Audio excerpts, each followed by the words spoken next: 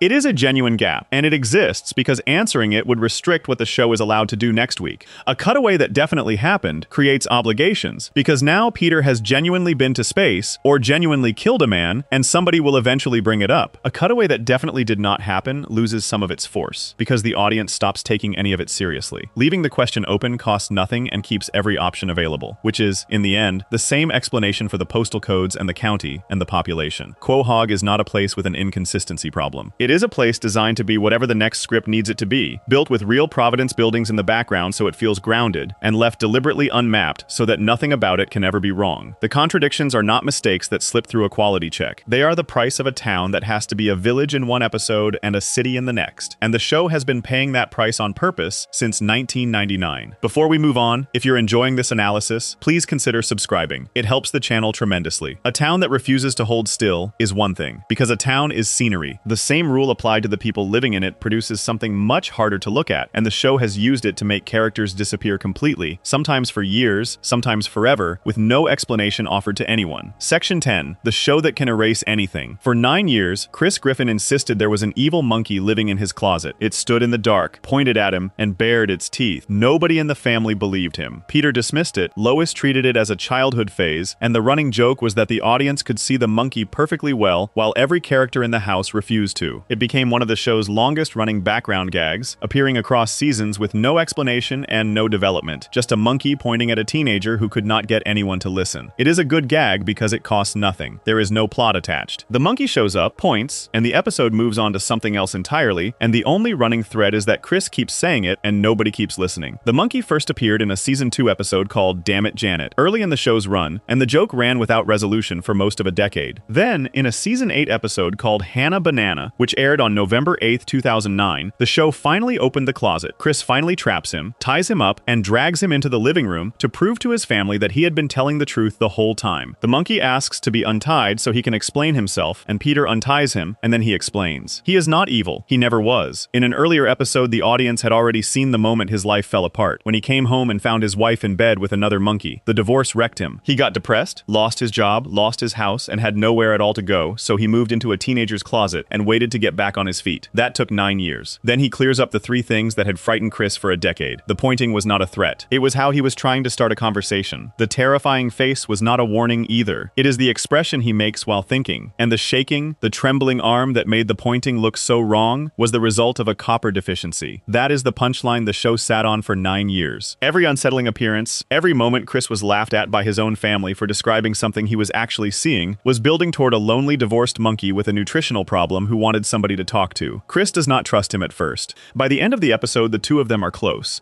and the show plays their friendship as something closer to father and son than Chris has with Peter, which is a joke and also not really a joke. The reason the monkey Monkey belongs at the end of a list about conspiracy theories is that his entire storyline is a joke about one. A person sees something real, nobody believes him. The people around him have a comfortable explanation that costs them nothing, and the person who saw it has no way to prove anything, because the moment anyone else walks in, the closet is empty. Chris was right the whole time, and it took 9 years and a captured witness to establish it. The show built a decade-long bit about the experience of being correct and dismissed, and then resolved it with the most deflating explanation available. The bigger disappearance came 4 years later, and it is still argued about. On November 24, 2013, an episode called Life of Brian aired. Earlier in that same episode, Stewie destroys his time machine, deciding he has outgrown it. Then he and Brian go outside to move some street hockey nets, a car comes down the road, and Brian is hit. He is taken to a veterinary hospital, the family gathers, and he dies on the table after saying goodbye to each of them. It plays completely straight. No cutaway rescues the moment. No joke waits at the end of it. Hold on to the order of those two events. The show destroyed its own escape hatch on screen. In the same half hour, before the accident happened, Stewie cannot go back and fix it because the machine is gone, and the episode makes a point of showing him try and fail. Whatever else was going on, somebody thought carefully about closing that door before opening the other one. Then the family gets a new dog, Vinny, voiced by Tony Sirico, an Italian-American dog with a heavy accent who moves into the house and slowly wins over a grieving Stewie. Vinny was no throwaway. He was given a personality, a backstory involving a previous owner he had lost, and real screen time, and the show behaved as though he was the permanent replacement. The audience reaction was enormous, and it was angry. Petitions went up demanding Brian's return and collected well over 100,000 signatures. Social media campaigns formed. People who had not watched the show in years came back to complain about it. Reporting at the time described threats being aimed at people who had worked on the episode, which is a genuinely grim outcome for a plot point in a cartoon. 2 episodes later, on December 15, 2013, in an episode called Christmas Guy, Stewie runs into a version of himself from an earlier point in time who still has a working time pad. He takes it, goes back to the moment of the accident, and pushes Brian out of the path of the car. Brian survives. The timeline resets. Vinny, who only ever joined the family because Brian died, vanishes from existence entirely, and nobody in the house remembers he was there. 3 weeks. That is how long Brian stayed dead, across 2 intervening episodes. McFarlane's comment afterward threw the question back at the audience, asking whether anybody had genuinely believed they were going to kill Brian permanently. That comment is the center of the conspiracy that followed, because a large part of the fanbase read it as an admission that the whole thing had been a stunt from the beginning. Under that reading, the death was written with the reversal already planned. The outrage was not a side effect. It was the product. The petitions, the news coverage, the arguments, and the several million people who tuned back in to see what happened were all the intended result, and the show simply built a 3-week event and let the audience supply the publicity for free. The circumstantial case is strong. Animation runs on a schedule measured in months, not weeks. Everything in Christmas Guy was written, recorded, and drawn long before the first petition existed. The reversal could not have been a reaction to the backlash. It was already finished when the backlash started. Then look at how the 2 episodes are built. Destroying the time machine in the same half hour as the death, showing Stewie unable to undo it, and then reintroducing a working device 2 episodes later by way of a past version of himself is not a writer scrambling for an exit. That is a door being locked on camera so that a different door can be found later. And Vinny, the replacement, was voiced by a recognizable actor and given a full personality and a backstory for a role that lasted 2 episodes,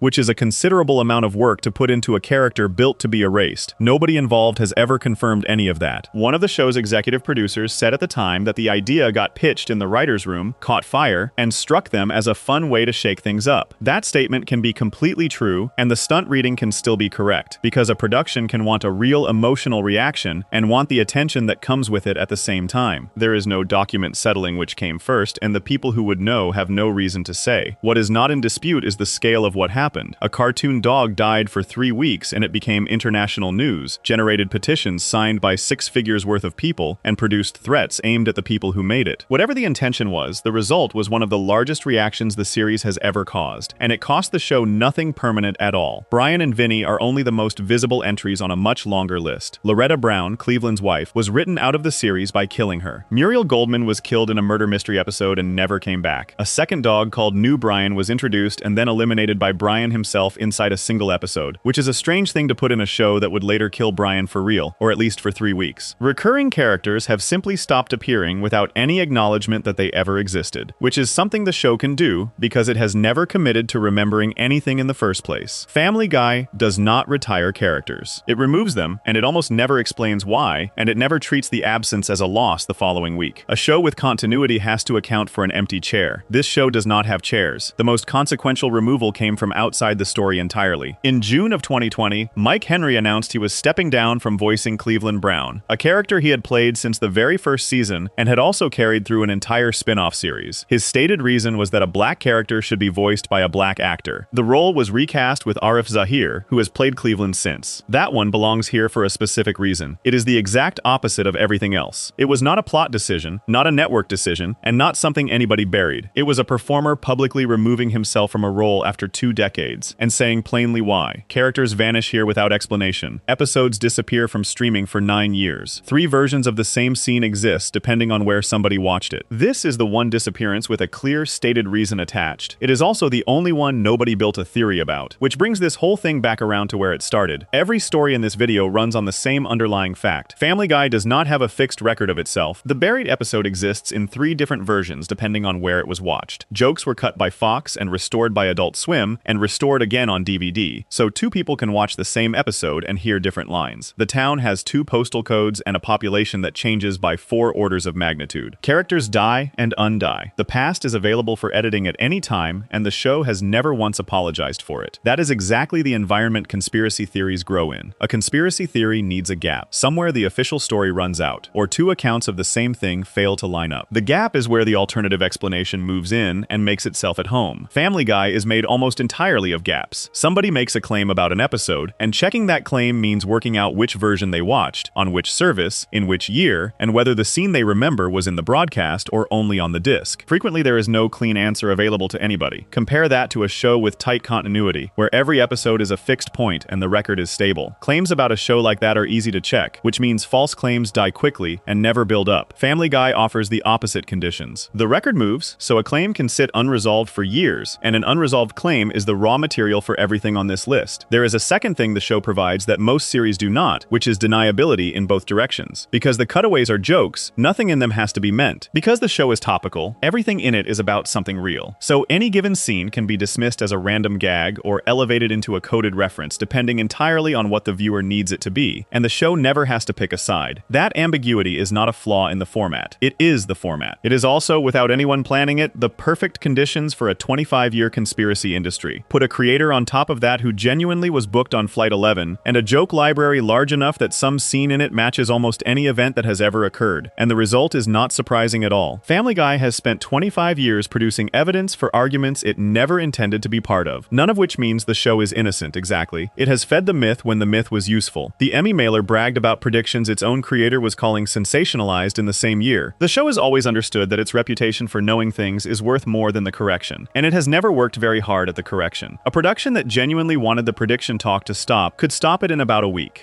But almost every one of these turns out to have a boring explanation sitting underneath it, and the boring explanations are consistently more interesting than the theories. A travel agent wrote down the wrong time. Somebody with editing software made a fake video. A writer's room repeated gossip it had heard. A network got nervous and shelved an episode. A judge ruled that parody is protected even when it hurts. One advocacy group filed nearly every complaint in the country and made a nation look outraged. A town was left unmapped on purpose so it could be anything. A dog died for 3 weeks. There is no version of any of that requiring anybody to have known the future. It requires people to have known the present, and to have said so in the only place where saying it carried no consequences. The monkey was in the closet the whole time. He was just a guy going through a divorce. And it took 9 years, a trap, and an actual conversation before anybody bothered to check. If you enjoyed this video essay, make sure to subscribe. Thanks for watching, and I'll see you in the next one.